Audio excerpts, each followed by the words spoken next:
Welcome to Lair the Alchemist, where we discuss all things heavy metal and hard rock. On today's episode, 5 great hard rock instrumentals. The other day, I heard an instrumental on classic rock radio, and I thought it would be fun to make a list of some really cool hard rock slash heavy metal instrumental songs. So I came up with these 5. I'm going to be making some other videos expanding on this. So these aren't in any particular order. These aren't what I consider to be the 5 greatest or anything, although I think all of these are really, really cool and really great. But they're basically in no particular order. I just wanted to have fun with it. And I am going to make some more videos highlighting some other instrumentals. I kind of stuck with ones that were more kind of 70s hard rock for this particular list. So, okay, let's get into it. I've always been a fan of instrumentals, especially when inside an album. You know, I think that they change. It gives the album a different feel, a different flavor, and it gives the band a chance to do something that maybe, you know, something a little different. It always, on a record, to me, it just feels like it gives a little bit of a different feel, takes you to a little bit of a different place than when they do the stuff with vocals in it. So I've always been a fan of instrumentals, and I've picked out 5 here from the 70s hard rock that I really enjoy. So, okay, no particular order, here we go. Blue Oyster Cult from On Your Feet or On Your Knees, the song Buck's Boogie, which is basically a live showcase for Buck Dharma to get to do his thing. Although honestly, really everybody in the band gets to stretch out a little bit and play in this. And if you listen to various live versions of this over the years, they stretch out in different ways and you know, take it into some different places.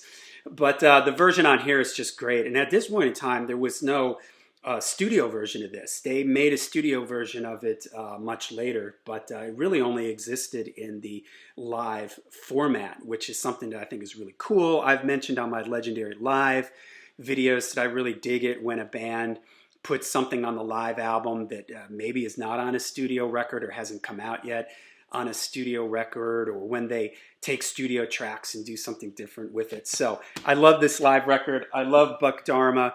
Buck's Boogie, super cool. Starts off with that, which is, I guess, sort of the theme of the song. And then it goes into that,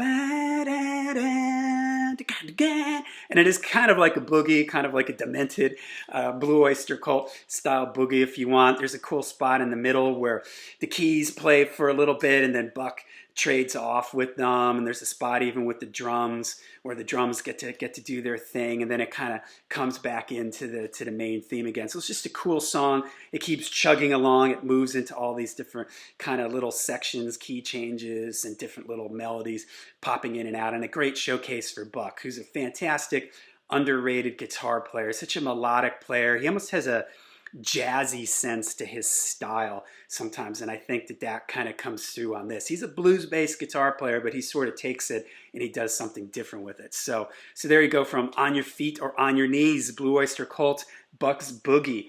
All right, my next one. This is a guy that I haven't talked about on the channel yet, and I am a big fan of Frank Zappa. And I've yet to talk about him on the channel, but I will be making some videos on him. So I've picked from the album Hot Rats, Peaches and Regalia. Now this was the first Zappa record that I had gotten. And when I heard that song, and this is one of my favorite Zappa songs, because to me it sort of captures everything that's great about Frank. It's got all these weird rhythmic things going on. I love the way the drums started off. There's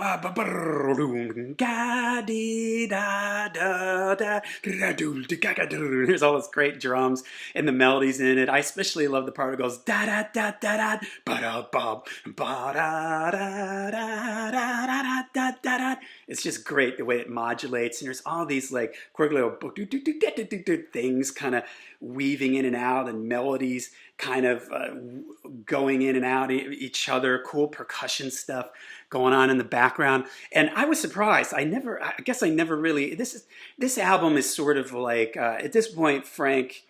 He had the Mothers of Invention, but this is sort of like his first solo album. So I always just assumed that this album was just full with a lot of studio musicians. And before I made this video, I looked to see who played on this particular track. And I was surprised that, first of all, there's no guitar listed on it. Yes, it's Frank playing octave bass and percussion. So I guess it's a bass guitar tuned up an octave higher. And that's what you hear this kind of, I was never quite sure what it was. And I guess it's the octave bass. I thought maybe it was like an acoustic guitar just playing up high on the neck or something.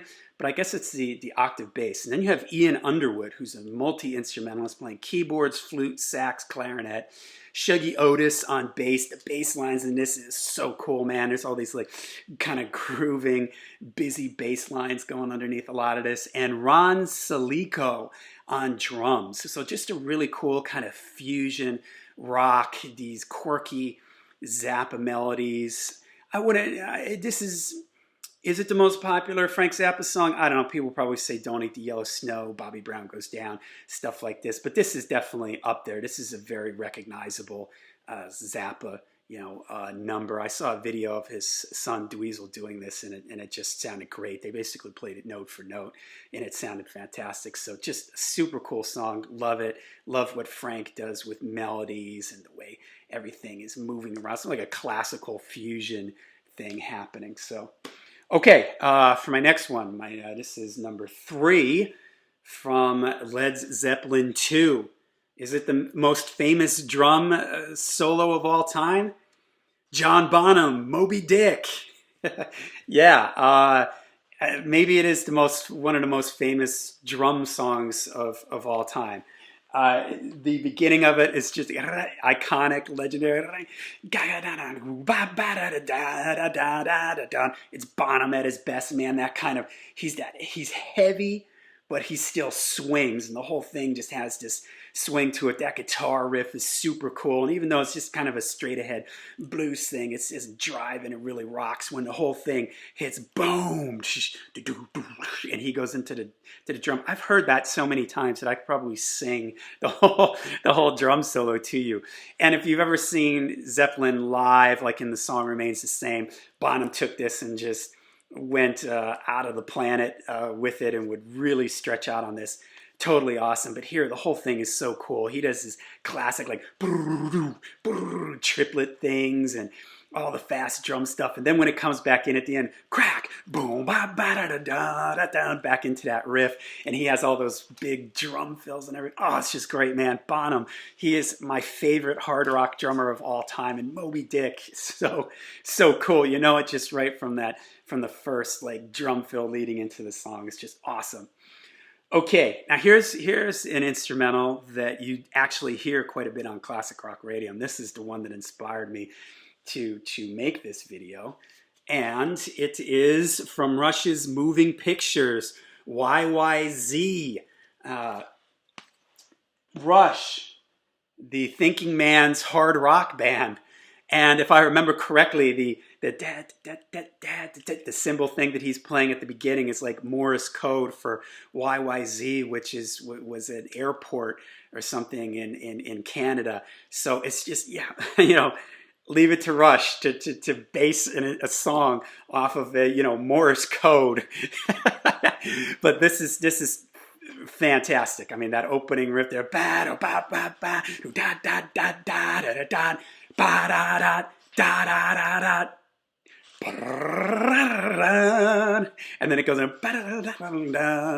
into sort of the theme of the song, but it's got all those changes in it. And man, Neil Peart, I said I love John Bonham. Neil Peart is up there too. He's all over it.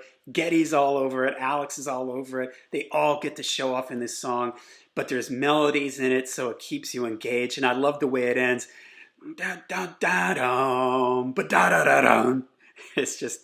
It's just great from beginning to end. Rush has a bunch of really cool instrumentals, but to me, this is maybe their most recognizable. As soon as you hear that opening cymbal thing when they play this live, the crowd just goes absolutely bananas. All right, here's one that's just great. This is another one that you hear on classic rock radio a lot, and you hear it a certain time of the year more often than others. And that song is from the Edgar Winter group, and it's Frankenstein. Man, if there was ever, now Edgar Winter is a blues rock, Edgar Winter group. Edgar Winter was a blues rock, hard rock, mostly bluesy influence type of thing. But man, that riff in Frankenstein, any metal band would have killed for that riff. That is so heavy. Ba da ba ba ba da ba ba da da da da da. Killer, absolutely killer. And when it goes in with like the synthesizer playing that melody to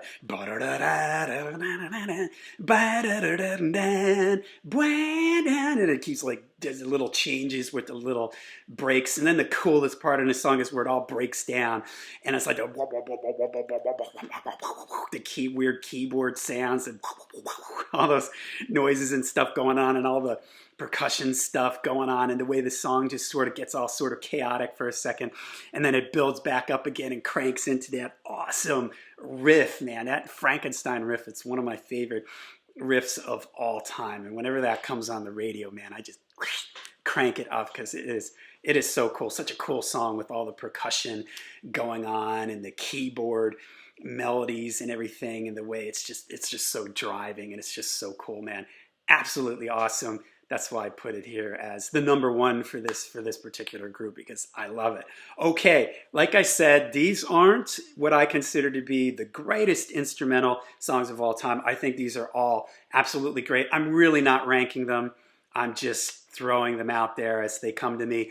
I've got another list here. I'm going to be making at least one or two more videos. I'm going to sort of put some of the more heavy metal instrumentals in one video, and probably one that mixes up the two. So let me know what you think. Let me know in the comments what you think of these instrumentals that I picked here. Frankenstein, YYZ, Moby Dick, Peaches and Regalia, and Buck's Boogie. Let me know what you think of these instrumentals. Let me know some cool instrumentals. I've been racking my brains. I've been making a list, and I keep coming back, oh yeah, I forgot about that one. Let me put that down. No, I'm gonna gotta do that one. So it's sort of slowly coming to me how many cool instrumentals there are out there in the hard rock heavy metal world. So let me know about some of them in the comments down below. Let me know what you think of the ones that I picked. Make sure you hit subscribe and like. And until we see you again next time, make sure you stay heavy, stay metal.